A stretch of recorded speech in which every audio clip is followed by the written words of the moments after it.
Yes, good morning friends. हम series की बात कर रहे हैं। लास्ट लेक्चर में हमने प्रॉब्लम सेट के प्रॉब्लम नंबर 11 तक कंप्लीट किए थे। अभी जो हम देखने जा रहे हैं प्रॉब्लम नंबर 12 से, ये प्रॉब्लम नंबर 12 जो सेट एग्जाम में पूछा गया 2014 में, एकदम इसी प्रॉब्लम है। क्या दिया गया है? Consider this two series A and B, ये दोनों सीरीज दी गई है और पूछा गया है कि which of this is convergent, means both converges, both diverges, और A converges and B diverges, A diverges and B converges.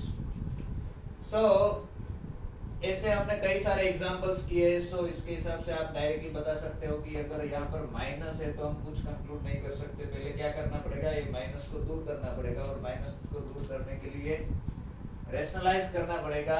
और this is nothing but this summation what, इसको मल्टीप्लाई एंड डिवाइड करोगे तो you will get this under root n plus 1 plus root n, and this is equivalent to, you can say, summation 1 upon under root n, right? इसका nature इसके जैसा ही होगा क्योंकि square root n common आएगा and this is divergent, so this is divergent. Simple question है। यहाँ पर क्या होगा, ये जो है यही है, इसको ऊपर से ये माइनस दूर करने के लिए यहाँ आप ऐसा नहीं कर सकते कि ऊपर से स्क्वायर रूट n कॉमन लो, वो इसके साथ कैंसिल हो जाएगा तो इसका नेचर भी इसके जैसा आएगा। नहीं, ऐसा नहीं होगा क्योंकि यहाँ पर माइनस है। पहले क्या करना पड़ेगा, आपको माइनस दूर करना पड़ेगा। माइनस रिमूव करने के लिए रैशनलाइज करना पड़ेगा। सो इससे आप मल्टीप्लाई एंड डिवाइड करोगे, सो इसका नेचर आएगा 1 upon n⁵2 के जैसा। So this is convergent, right? समझ में आया? इसको under root n plus 1 plus root n से मल्टीप्लाई एंड डिवाइड करोगे तो न्यूमरेटर 1 हो जाएगा, डिनोमिनेटर में ही n वाली टर्म रहेगी। Similar question number 13, consider these two series. One is sin pi by n tends to infinity. We know that this sin pi by n is behaving like pi by n, so इसका nature कैसा होगा? summation pi by n type का। pi is constant, so it will come out summation 1 by n, summation 1 by n is divergent, right? Here cos pi by n and minus 1/n, this is an alternating series. Alternating series के लिए हमारे पास क्या है? Only one result or two result. One is Leibniz test, another one is Dirichlet test. You can say this as an say this is xn. You can take this as an yn. For Dirichlet test में क्या condition है? xn is a decreasing sequence converging to 0. 0 पर होनी चाहिए, it should go to 0, लेकिन ये 0 पर नहीं जा रही। डायरेक्टली आप यहाँ से ही मना कर सकते हो कि n टेंड्स टू इंफिनिटी करोगे तो nth टर्म की लिमिट इसके पूरे को xn बोल दो। समेशन xn के साथ कंपेयर करो, what you will get, limit n tends to infinity xn, this is what, limit n tends to infinity -1/n cos pi by n. As n tends to infinity, cos pi by n will go to cos 0. Cos 0 is 1, so this will be plus or minus 1, means this doesn't exist. In fact, this doesn't going to 0, is not going to 0. If limit of nth term is not going to 0 of a series, then you can definitely say that it cannot be converted, right? This is a very simple question. Okay, let us discuss problem number 14. In fact, question number 14 and 15 in fact हमने discuss कर लिए हैं। ये जो sum find करने के question है, question number 16 से हम स्टार्ट करेंगे। ओके, यस, तो क्या दिया गया है क्वेश्चन नंबर 16 में? This is asked in December 2011. It is given that the series summation n is convergent but not absolutely convergent. Convergent है बट एब्सोल्युटली कन्वर्जेंट नहीं है। It means it is conditionally convergent. So let me right here, this says that summation n is conditionally convergent, right? Okay, और additionally ये दिया गया है कि इसका सम जो होता है वो 0 होता है। Summation n running from 1 to infinity, summation n is 0। Next क्या लेते हैं, sk इज इक्वल टू, यहाँ पर sk यूज किया है, n वेरी किया है, sk is equal to summation n running from 1 to k n. This is nothing but sequence of partial sum, means s1 is equal to a1, s2 is equal to a1 plus a2, s3 is equal to a1 plus a2 plus a3 and so on. Then sequence of partial sums के बारे में पूछा है, sk is equal to 0 for infinitely many k. sk है, उसकी सभी terms infinitely many k के लिए 0 ही होनी चाहिए। अगर ये सम 0 होता है, can you think of a series of this kind? अब सोचने का ट्राई करो, try to construct a series जो conditionally convergent. We have conditionally convergent series, right? For example, right now this minus 1 raised to n by n, we know that this is conditionally convergent. But what we want is, we want its sum has to be 0. Summation n running from 1 to infinity n has to be 0. और ये 0 होने के लिए क्या करेंगे, इसका सम 0 नहीं होता. We know that if it is minus 1 raised to n plus 1, then इसका सम क्या होता है, log 2. और यहाँ पर remember that this is a log 2 based e, right?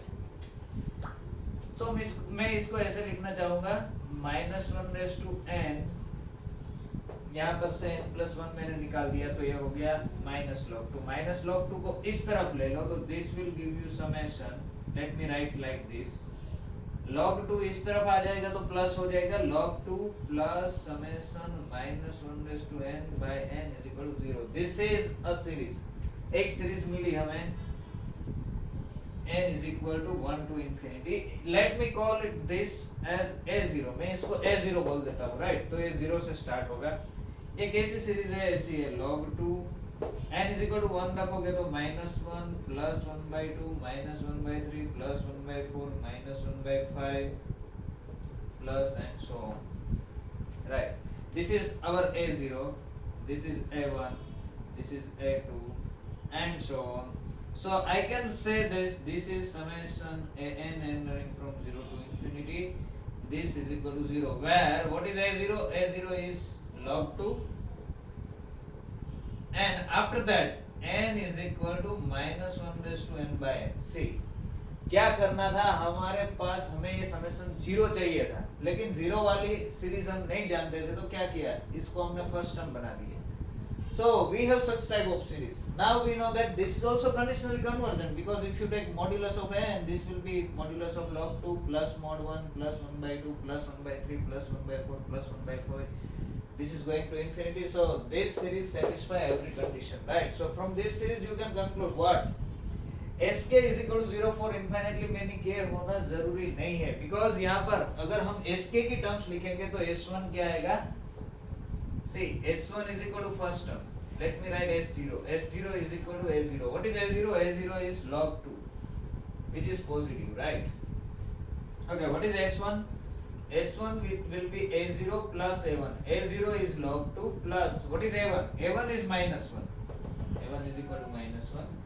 So log 2 minus 1, if you calculate this value, it will be less than 2, right? Because its base is E and 2 is less than E. Base से ये number छोटा है, तो this will be 0 point something. In fact, this will be 0.693 something. So this is negative. S1 is negative. What can you say about S2? S2 is A0. You can write like this. Say S1 plus A2, right? A0 plus A1 plus A2. What is A2? A2 is plus 1 by 2. See here. So this is log 2 minus 1 plus 1 by 2. This is positive. Then again negative, positive, negative, positive and so on. Minus 1 by 3 होगा तो negative हो जाएगा. Plus 1 by 4 positive, minus 1 by 4 negative and so on. So Sn is not equal to 0. What I want to say is Sn is not equal to 0. Let me write here. Sn is not equal to 0 for any n in fact. Right. And this says that कि अगर ऐसी series मिलती है तो S के 0 होना चाहिए for infinitely many values of n or k. So this option is not true, right? Okay. Let us see next option. Next option में क्या कहा है? Sk is greater than 0 for infinitely many values k, and Sk is less than 0 for infinitely many values of k. You can see here. Say S1 is negative, S2 is positive, S3 will be negative, S4 will be positive and so on. Positive, negative, positive, negative, minus होगा plus, minus plus, minus plus. तो ये हो सकता है. हर बार ये होगा कि नहीं ये देखना पड़ेगा, लेकिन हमने ये जो सीरीज ली है उसमें होता है. Okay. नंबर 3 में क्या कहता है? It is possible that Sk is positive for all के. अब यहाँ पर देखो कि अगर पार्शियल सम की सीक्वेंस की सभी टर्म्स पॉजिटिव हो गई तो सीरीज कैसी हो जाएगी? वो एब्सोल्युटली कन्वर्जेंट हो जाएगी. लेकिन हमारी सीरीज एब्सोल्युटली कन्वर्जेंट नहीं है.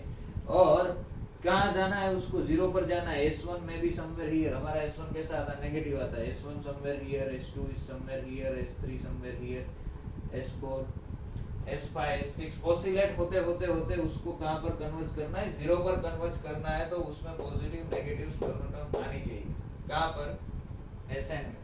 ओके, सीक्वेंस में ऐसा जरूरी नहीं है कि अगर सीक्वेंस को जीरो पर जाना है तो उसमें पॉजिटिव नेगेटिव दोनों टर्म आनी चाहिए, वो एक तरफ से भी जीरो पर जा सकती है। ये सीक्वेंस ही है, ये एक तरफ से अगर जाएगी तो प्रॉब्लम क्या होगा ये मैं बताना चाहता हूँ। ये यहाँ पर कॉन्ट्राडिक्ट करेगा, कहाँ पर, एब्सोल्यूट कन्वर्जेंट पर। अगर एस के पॉजिटिव है फॉर ऑल के तो आपकी सीरीज एब्सोल्युटली कन्वर्जेंट हो जाएगी।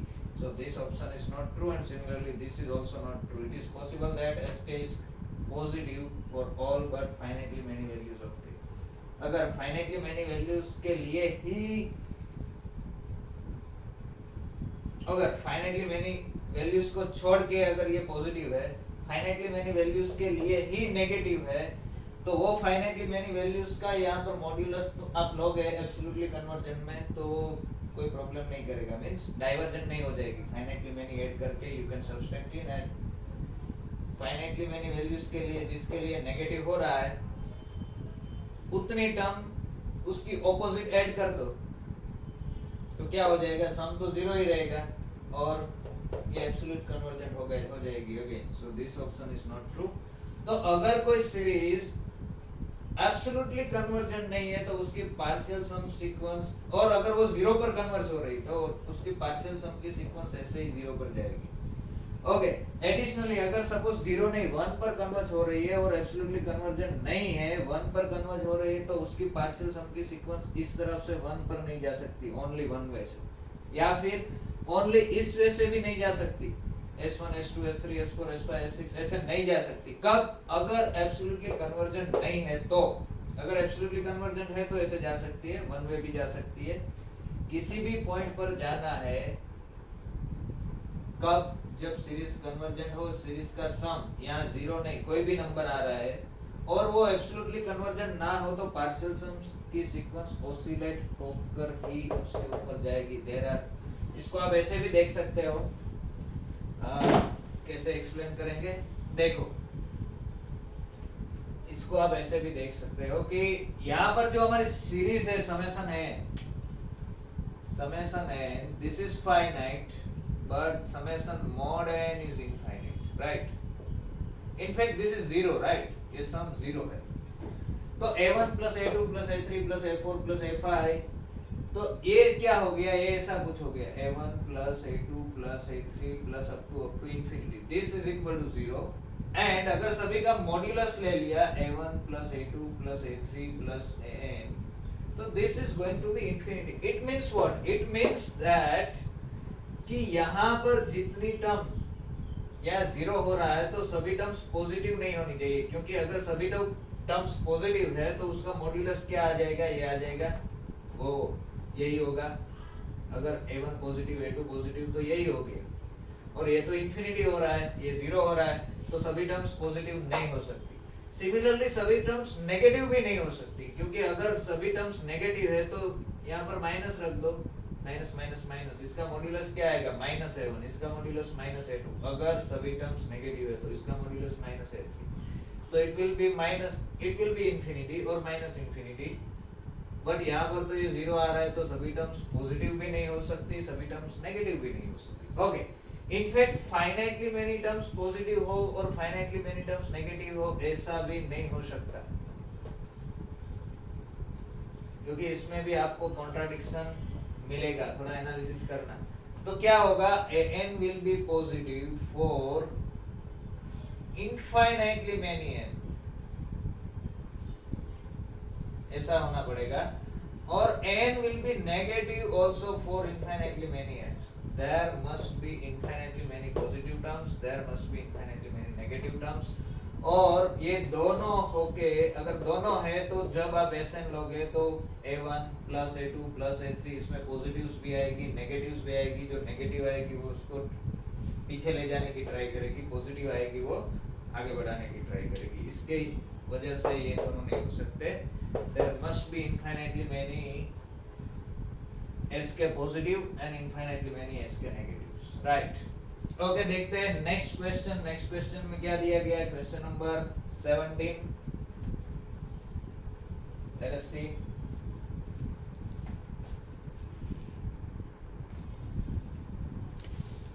यस, तो प्रॉब्लम नंबर 17 जो जून 15 सी सेक्शन में पूछा गया है, क्या दिया गया है? Let n be a sequence of real numbers. n is a sequence of real numbers दी गई है, मींस पॉजिटिव या नेगेटिव दोनों इन्वॉल्व हो सकते हैं। And Sn is equal to summation k running from 0 to n a of 2k। ये सीक्वेंस ऑफ पार्शियल सम नहीं है। देखो क्या दिया गया है, S1 is equal to क्या होगा, summation k running from 0 to 1 a 2k। a अगर 0 रखोगे, k is equal to 0 रखो तो a0 plus k is equal to 1 रखो तो a2। इवन टर्म का सम दिया गया है। S2 में क्या आएगा, a0 plus a2 plus a4 तक जाएगा। S3 में क्या आएगा, a0 plus a2 a4 a6 आएगा। समझ में आ रहा है? इस तरफ से दिया गया। और पूछते हैं, क्या पूछते हैं, which of the following is are true if limit n tends to infinity Sn exists। अगर Sn की लिमिट एग्जिस्ट हो रही है, then ये series summation m running from 0 to infinity, m की बात कर रहे हैं, दिस इज फाइनाइट, ये लिमिट भी एग्जिस्ट होगी ऐसा बोल रहे हैं। तो देखो इसके लिए क्या करना पड़ेगा, देखो कि अगर आपको ये ऑप्शन गलत बताना तो है तो एक ऐसी सीरीज फाइंड करनी पड़ेगी जो जिसका सम फाइनाइट हो, बट जिसके लिए ये limit n tends to infinity Sn exist ना हो रहा हो। तो आपको लगेगा कि ये सीरीज फाइनाइट हो तो पार्शियल सम की सीक्वेंस तो कन्वर्ज होगी ही ना, लेकिन ये पार्शियल सम की सीक्वेंस नहीं है। यहाँ पर सिर्फ इवन टर्म का सम से ऑड टर्म का सम नहीं है, right. So this is not a sequence of partial sum, just notation उन्होंने चेंज कर दिया है। Okay, so can you try to think of a series summation m such that summation m is convergent, but even term की अगर सभी term आप सम लेते हो तो वो फाइनाइट नहीं होता, ये सम एग्जिस्ट नहीं होता। तो ऑब्वियसली हमें ऐसा कुछ करना पड़ेगा कि इवन टर्म्स का सम इनफाइनाइट हो रहा हो, सीरीज कन्वर्जेंट चाहिए, तो हमें कहाँ जाना पड़ेगा, हमें जाना पड़ेगा फॉर बस के लिए consider take this -1 upon n conditionally convergent series में जाना पड़ेगा and running from 1 to infinity, right. तो इसमें क्या आएगा, देखो a0 you can take 0, a0 you can take 0, अगर 0 से स्टार्ट करना है तो this is summation an and therefore what is n, n is -1 by n and running for n belongs to n and this is equal to 0 for n is equal to 0, you can define like this। then summation n is finite, right, then am लिखो या an लिखो, इससे कोई फर्क नहीं पड़ता, this is finite, but Sn क्या आएगी यहाँ पर, Sn में आपको इवन टर्म्स ही लेना है और n is equal to even रख दो तो a0 a2 a4 2m रखना है ना, तो ये क्या आएगा 1/2n n running from 1 to infinity, this is divergent, this doesn't exist, right. तो ये एग्जिस्ट नहीं हो रहा है, ये एग्जिस्ट हो रहा है, means first option is not true. इसमें क्या गया, कहा है कि if this limit Sn exist then this need not exist. अब रिवर्स पूछा गया है क्या, कि Sn की लिमिट एग्जिस्ट हो रही हो, ओके हमने एक्चुअली ऐसा ही बताया, क्या बताया, नहीं हमने क्या बताया, जस्ट अ मिनट, ये क्या बोल रहा है, if this exist then this has to be finite, right. तो हमने इसका एग्जांपल नहीं दिया, एक्चुअली हमने इसका एग्जांपल दिया, नहीं wait, if this exist, okay okay okay okay, हमने क्या कहा कि ये फाइनाइट है बट ये कन्वर्स नहीं हो रही है, मींस इसका एग्जांपल दिया है, देखो ये वाला fourth one, summation exist then limit need not exist, Sn की लिमिट एग्जिस्ट होनी जरूरी नहीं है, तो ये ऑप्शन सही है, ऐसा हमने बताया, राइट। समेशन सीरीज का सम एग्जिस्ट हो रहा है बट लिमिट का सम एग्जिस्ट नहीं हो रहा है, ओके। इसमें क्या बोल रहे हैं, ओके ओके ओके, ये क्या बोल रहा है कि सम सी ऑप्शन सी के बारे में देखो तो सम एग्जिस्ट हो तो एसएन की लिमिट एग्जिस्ट होनी चाहिए, ऐसा जरूरी नहीं है। यहाँ पर सम एग्जिस्ट हो रहा है लेकिन एसएन की लिमिट एग्जिस्ट नहीं हो रही है, तो सी ऑटोमेटिक निकल गया। ये दोनों एक दूसरे के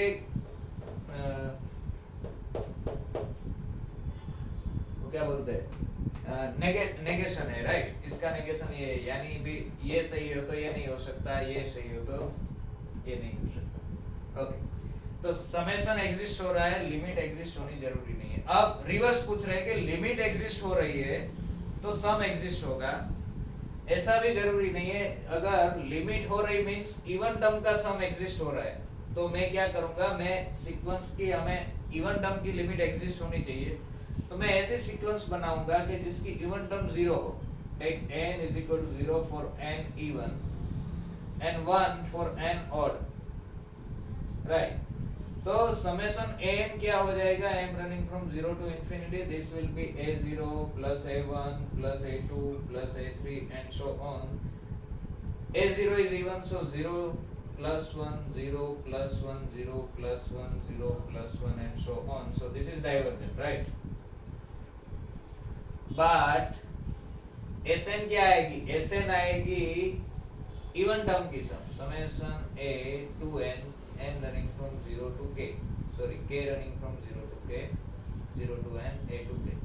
ये क्या आएगी, a2 plus a4 plus a6 and so on, this will be 0 plus 0 plus 0 plus 0 and so on, so this is 0 and therefore this limit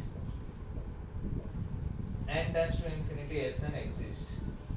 मैंने क्या कर दिया, इवन टर्म की सम्स चाहिए तो इवन टर्म्स का क्या कर दिया, इवन टर्म सभी को 0 ले लिया, तो ये लिमिट एग्जिस्ट हो रही है बट सम एग्जिस्ट होना जरूरी नहीं है। सिंपल है, अब देखोगे तो आपको पता चल जाएगा। ओके, मैं थोड़ा स्पीड से जा रहा हूँ। Let us go to next problem number 18।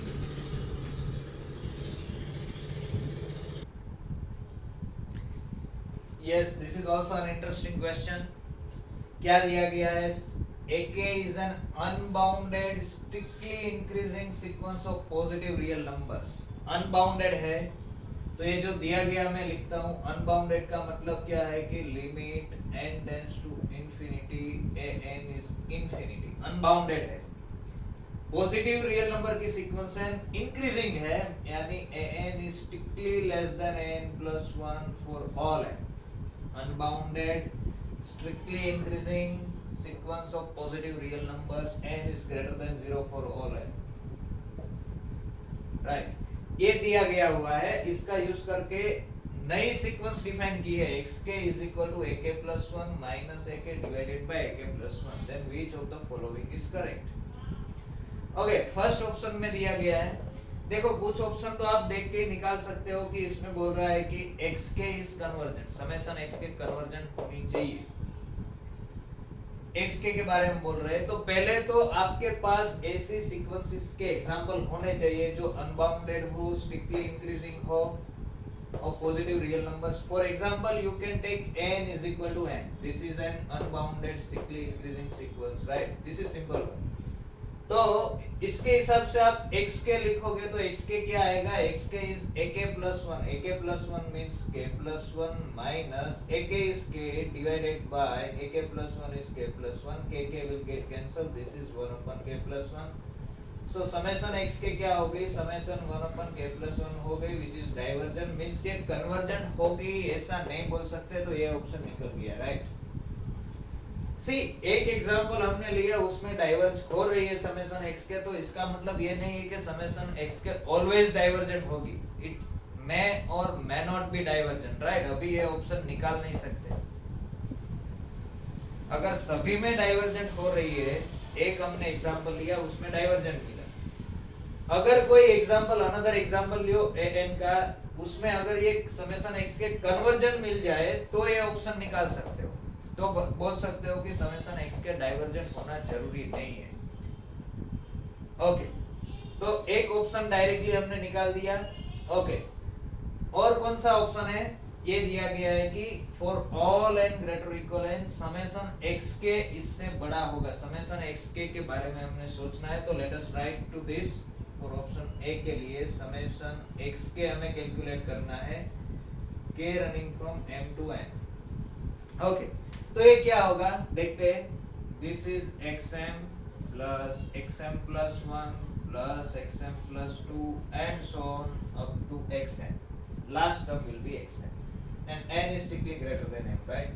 Okay, what is xm? From here xk is ak plus 1 minus ak divided by ak plus 1, so xm will be am plus 1 minus am divided by am plus 1. This is xm. What is xm plus 1? It will be am plus 2 minus am plus 1 divided by am plus 2 and so on. What will be this? It will be am plus 3 minus am plus 2 divided by am plus 3 and so on up to last term will be xn. xn will be am plus 1 minus am divided by am plus 1. This is xn, right? So what will be this? अगर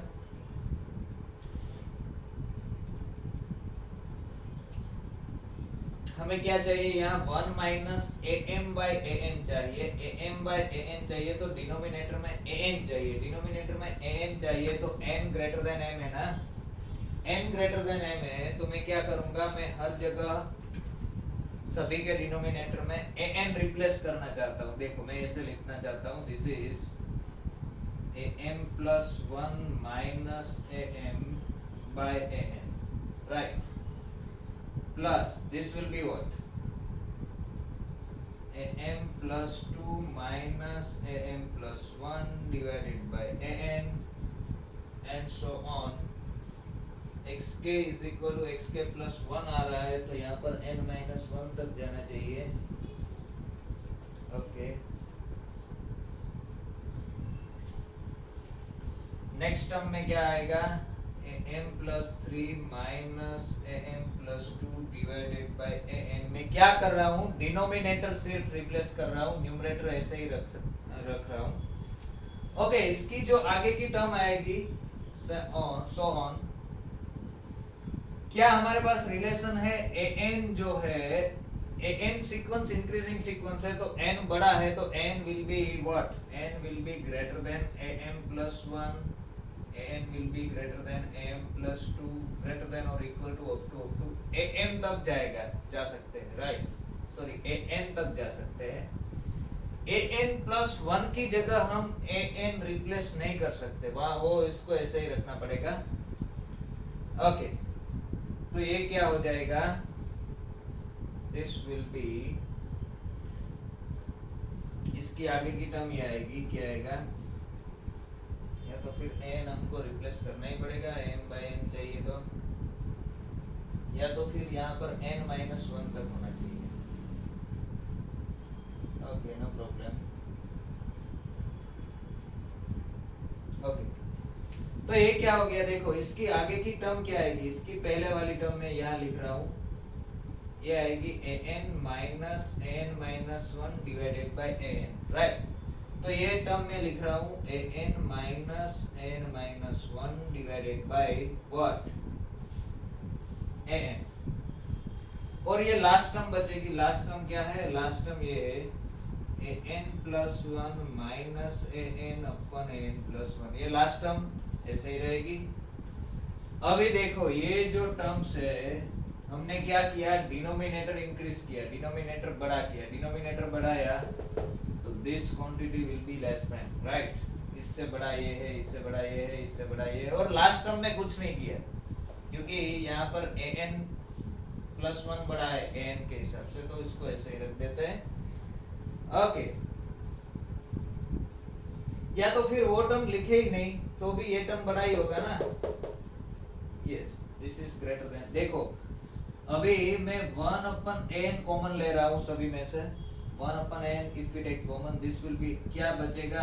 am plus 1 minus am, ये बचेगा first term में। Second term में क्या आएगा?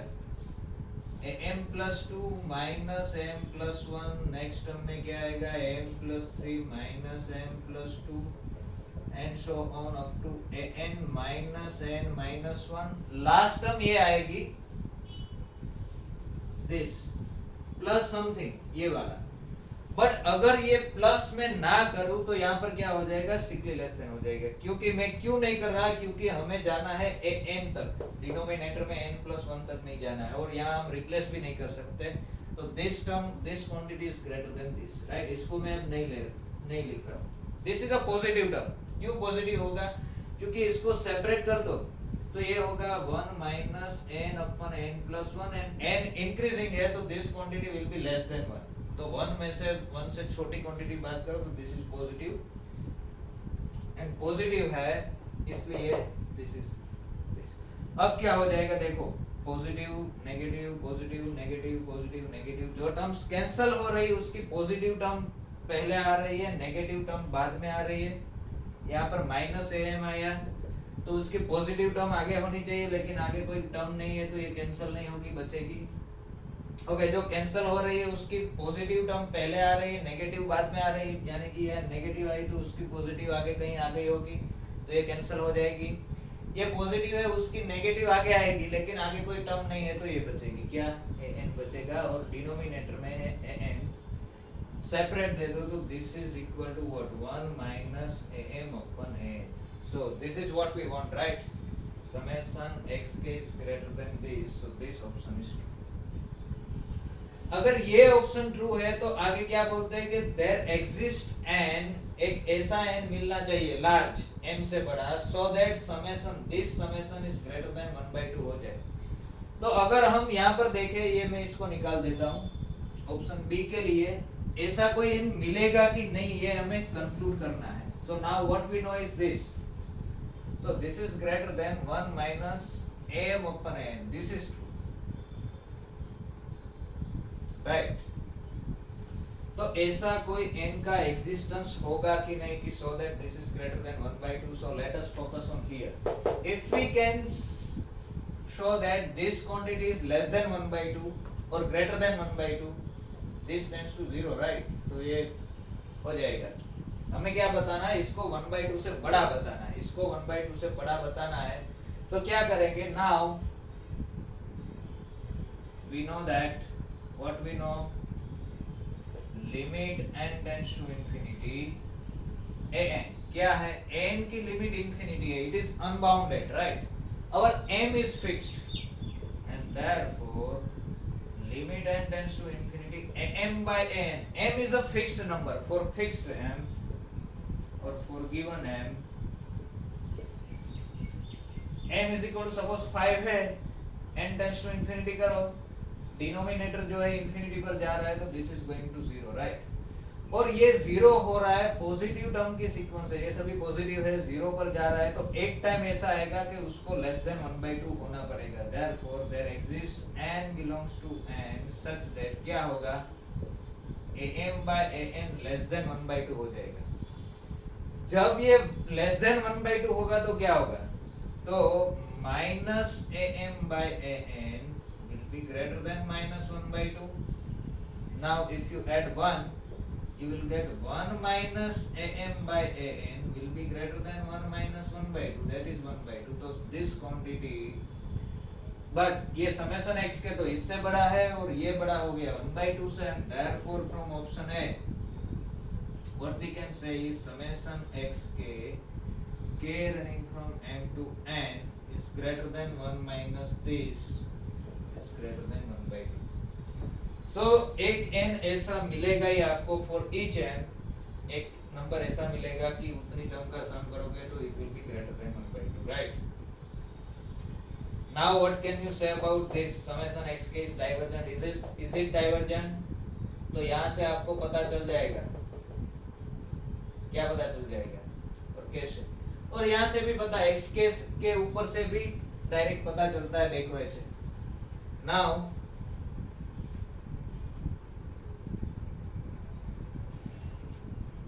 Here what, xk is equal to क्या है, xk is equal to है ak plus 1 minus ak divided by ak plus 1, right? So this is what, this is actually 1 minus ए के अपन ए के plus 1। इसके बारे में क्या बता सकते हैं? समेशन एक्स के डाइवर्जेंट होगा। देखो ऐसे नहीं जाएंगे, ऐसे ऑप्शन इसका यूज करेंगे, ऑप्शन बी का। अगर हमने ऐसा एक ऑप्शन देखा था कि m n tends to infinity, कोई भी m ले लो, कोई भी n ले लो, m अगर टेंड्स टू इंफिनिटी करते हो तो ये टेल आ गई, सीरीज की टेल, और ये अगर सीरीज कन्वर्जेंट है तो सीरीज की टेल 0 पर जाना चाहिए। ऐसा if summation xn n running from 1 to infinity is convergent, then क्या होना चाहिए? ऐसा होना चाहिए limit m tends to infinity summation k running from m to n or m to infinity you can say x के ये 0 पर जाना चाहिए, लेकिन एक n आपको मिलेगा, कोई भी m से आप स्टार्ट करो, एक n आपको मिलेगा कि this will be greater than 1/2, ये 1/2 से बड़ा ही होगा। कोई भी m is equal to 1000, 10,000, 1 lakh, 10 lakh, कितना भी बड़ा m लेके स्टार्ट करो, आगे एक n ऐसा मिलेगा कि this sum will be greater than 1/2, so this sum can not going to 0 and therefore from b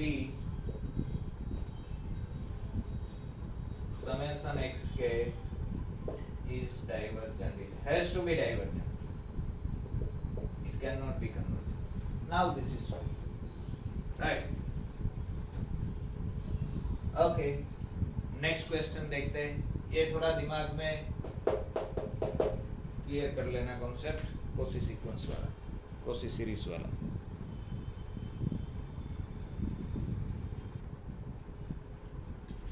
yes, problem number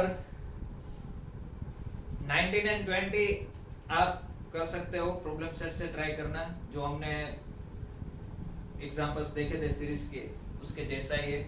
you can try it at your own. Problem number 21 भी simple question है, set में पूछा गया है। 13 में क्या दिया गया है? n is equal to this summation k running from 1 to n 1/4k minus 1। n कुछ नहीं है but n is sequence of partial sum, is sequence of partial sums of this series. Which series? Summation 1/4k minus 1k running from 1 to infinity. Yes, so n is a sequence of partial sums of this series, right? And this series is divergent, so n is divergent. Simple है। और A1 अगर divergent है, increasing भी है, so it is unbounded. This is true, but having one limit point 0, it has no limit point. This is an unbounded sequence which has no limit point. n is bounded having one limit point 0. This is not true because it is unbounded. n is Cauchy sequence. Divergent sequence cannot be a Cauchy sequence. n is not a Cauchy sequence, so this option is true. Next, problem number 22 set में पूछा गया है। देखो simple question है, एक ही series दो अलग अलग तरीके से लिखी है। क्या लिखा है? ऐसा दिया गया है, s इज इक्वल टू दिया गया है number 22। So let s is equal to क्या, what? s is equal to ये 1 minus 1/2 plus 1/3 minus 1/4 and so on. We know that this is converges to minus of log 2 and t is equal to terms rearrange करती है। 1 क्या दिया गया है? 1 minus 1/2 minus 1/3 कर दिया है, सॉरी minus 1/4 कर दिया है, plus 1/3 minus 1/6 minus 1/8 plus 1/5।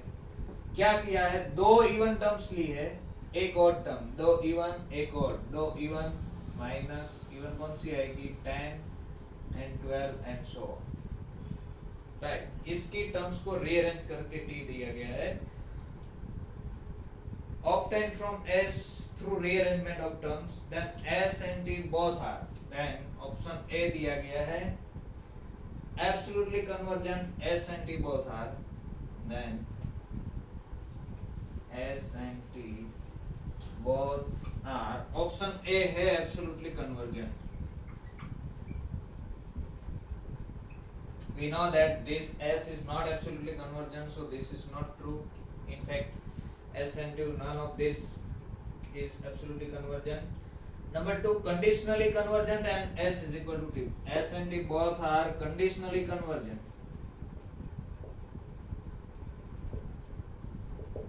And S is equal to 2. See, दोनों conditionally convergent है, no problem, लेकिन terms का rearrangement तभी कर सकते हो जब भी आपकी series absolutely convergent हो. This series is not absolutely convergent, तो term का rearrangement करोगे तो S is equal to T नहीं आएगा. Answer will be changed. C में क्या दिया गया है? Absolutely convergent, but this is true. Absolutely convergent है दोनों. Absolutely convergent, but S is not equal to 2. This is true. दोनों absolutely convergent तो है ही नहीं. Modulus log it will be infinite. So this is not true. D, conditionally convergent. Conditionally convergent, but S is not equal to 2. This is true. दोनों conditionally convergent है, लेकिन दोनों का sum same नहीं आएगा, different आएगा, right? Okay, next question number 22 जो NBHM का question है, it is also an interesting question. देखते हैं हम question number 22 और 3. It is question number 23. ये पूछा गया है NBHM स्कॉलरशिप एग्जाम में. क्या दिया गया है? Pick out the true statement. Pick out the true statement. आपको हर एक स्टेटमेंट पे सोचना है और फिर सॉल्यूशन देखना है. पहला दिया गया है if the series summation n and summation bn are convergent, if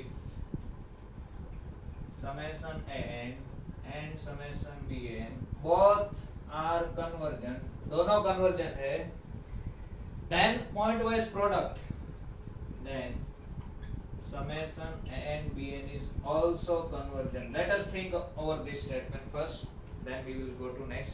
Is this true? क्या लगता है आपको? दो सीरीज convergent है तो दोनों की point wise product convergent होगी. So answer is no. You have to try to find out two series. Let me give you. Take summation an is equal to summation minus 1 raised to n by n. This is convergent, right? Summation n is convergent. Summation bn is equal to summation minus 1 raised to n log n. This is also convergent, right? दूसरी भी आप try कर सकते हो. हमें क्या चाहिए? ये दोनों कन्वर्जेंट होनी चाहिए, बट प्रोडक्ट कन्वर्जेंट नहीं होनी चाहिए. This both are convergent by Leibniz test, but what you will get summation n into bn, इन दोनों का प्रोडक्ट करोगे तो minus 1 raised to n into minus 1 raised to n, it will be plus 1. You will get n log n. This is divergent by which test? आपको याद होगा हमने Cauchy's condensation test apply की थी, right? This is divergent by Cauchy's condensation test. So first statement is not true. What is next statement? If series summation n is convergent, B, if summation n is convergent and summation bn is absolutely convergent. Summation bn is convergent. Absolutely convergent means its modulus is convergent. Summation n convergent, summation mod bn is convergent. Then summation n bn is absolutely convergent. Then summation n bn is absolutely convergent. ये absolutely convergent है ऐसा बोल रहे हैं. तो देखो हमारे पास क्या है? Now in fact this statement is true. क्योंकि हमें क्या दिया गया है, समेशन n कन्वर्जेंट है, समेशन n कन्वर्जेंट है, समेशन मॉड bn भी कन्वर्जेंट है। ओके, तो हम इसका उपयोग करेंगे, इसका यूज करेंगे, summation n is convergent here. Let us check, summation n is convergent, it means इसकी nth टर्म की जो लिमिट होगी, this sequence is convergent, right, and therefore sequence n is bounded.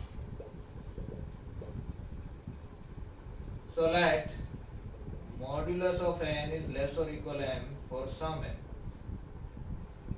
Sequence an bounded है, इसका हम use कर रहे हैं, सीक्वेंस n बाउंडेड है, bn कन्वर्जेंट है, this is absolutely convergent. So let us take modulus of an bn, this is same as summation modulus of n mod bn, but mod n is less or equal m, so this is less or equal summation m times mod bn. M is constant, so you can take it out, summation mod bn, and this is convergent, so this is finite, right? It means summation n bn is absolutely convergent, and absolutely convergent है तो convergent तो है ही, right? तो यहाँ पर convergent दिया गया हो तो भी सही है, absolute convergent दिया गया हो तो भी सही है, because एक कन्वर्जेंट है, दूसरी एब्सोल्युटली कन्वर्जेंट है, तो product will be convergent, right. Next option 3, third statement क्या दिया गया है, if n is convergent and n is greater equal 0 for all n, if summation n is convergent and n is greater or equal 0 for all n convergent है और n की सभी term positive है, and if the sequence bn is bounded, if the sequence bn is bounded, then summation n bn is also convergent, then summation n bn is also convergent. Yes, यही बात हुई, देखो क्या बात हुई, n ग्रेटर इक्वल 0 है तो इसका मॉड्यूलस लोगे आप तो n ही आएगा, एंड ये कन्वर्जेंट है तो summation mod n convergent means summation n is an absolutely convergent, तो एक जो सीरीज है वो एब्सोल्युटली कन्वर्जेंट है, दूसरी सीक्वेंस बाउंडेड है तो bn के लिए आपको m मिलेगा, मॉड n कन्वर्जेंट है तो यहाँ n bn का रोल चेंज कर दो तो ये हो जाएगा। Let me right it here, it's argument क्या चाहिए, summation n is convergent, n is greater or equal 0, this will imply modulus of n is equal to n, and summation n is convergent, therefore summation mod n is also convergent, right? This is number 1, this is given. Okay, bn is bounded, given bn is bounded, therefore there exists m such that modulus of bn is less or equal m for all n, this is number 2, and therefore summation modulus of n bn, this is less or equal, in fact this is equal to summation modulus of n modulus of bn, modulus of bn is less or equal m, so take it out, summation mod n is n because n is positive term series, and this is finite because this is convergent, right? So this is absolutely convergent and hence it is convergent. Interesting question. Again, option D is all statements are wrong, तो उसके लिए हम नहीं जाएंगे। Question number 24 में क्या दिया गया है, n is a sequence of consecutive reals, और रहने दो। Question number 25 आप कर सकते हो, AK is equal to एक सीरीज दी गई है, BK is another सीरीज दी गई है, BK हमने ऑलरेडी डिस्कस की है। AK में आप क्या करोगे, राबेस टेस्ट अप्लाई करोगे, you will get the answer, और by ratio test also you will get the answer। 26 में ऐसा दिया गया, this series, question number 26,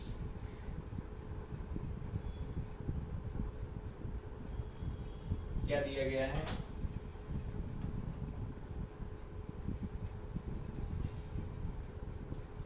the series summation under root n plus 1 into root n by n raise to x ऐसा दिया गया है।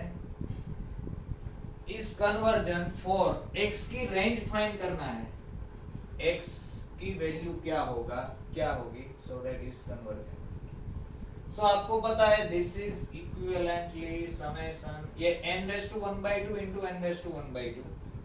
In fact यहाँ पर माइनस होना चाहिए, यहाँ माइनस होगा तभी आपका आंसर मिलेगा। Okay, this is same as 1 upon n raise to x into under root n plus 1 plus root n। Problem set में यहाँ पर माइनस टाइप नहीं हुआ है, but it should be minus there. So this is equivalent to what, summation 1 upon n raise to ये x हो गया, ये 1/2 हो गया, तो सो x प्लस 1/2 हो गया, right. And this is convergent if and only if we know that what x plus 1/2 is strictly greater than 1, means x is strictly greater than 1/2, so x belongs to 1/2 to infinity. This is a simple question. Next, the series summation 1 by n minus sin 1 by n. Next 27, the series ऐसे दी गई है, क्या दिया गया है ऐसा 1 by n minus sin 1 by n whole raised to alpha, right, is convergent if and only is convergent if and only alpha belongs to where, alpha या x।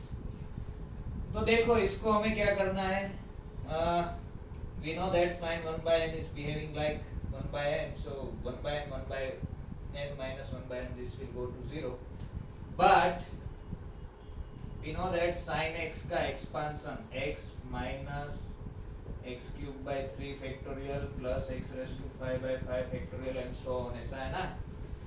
So अगर if I want to write 1 by n minus sin 1 by n, तो this will be what, ये 1 by n as it is minus sin 1 by n यहाँ पर रख दो, तो ये क्या हो गया 1 by n minus this will be what, 1 by n cube, मतलब 1 by n cube into 3 factorial, x की जगह 1 by n लिख दो, तो क्या होगा 1 by n raised to 5 into 5 factorial and so on। Minus को अंदर जाने दो, minus minus will get cancelled, this will become what, 1 upon n cube into 3 factorial minus 1 upon n raised to 5 into 5 factorial plus and so on। so इसमें से 1 upon u n cube you can take common, right, into something, it means इसको अगर आप sn बोल दो, इसको xn बोल दो, you take yn is equal to 1 by n cube, then दोनों का नेचर सेम होगा, तो ये क्या हो गया, इसका नेचर किसके जैसा होगा, and therefore summation 1 upon n minus sin 1 upon n raised to alpha will be equivalently saying that 1 by n cube raised to alpha। इन दोनों का नेचर सेम होगा, क्योंकि ये जो बिहेव करेगा 1 by n cube जैसा बिहेव करेगा, and therefore this is convergent if and only if this n raised to 3 alpha is greater than 1, so alpha is greater than 1 by 3, right, this will imply alpha is greater than 1 by 3। Means यहाँ पर अगर ऐसा कुछ आए तो आपको देखना है कि 1 by n कैंसिल हो सकते हैं और हाईएस्ट टर्म कितना आ सकता है, उसके हिसाब से जाना है। This is the technique. Okay, number 28 देखते हैं।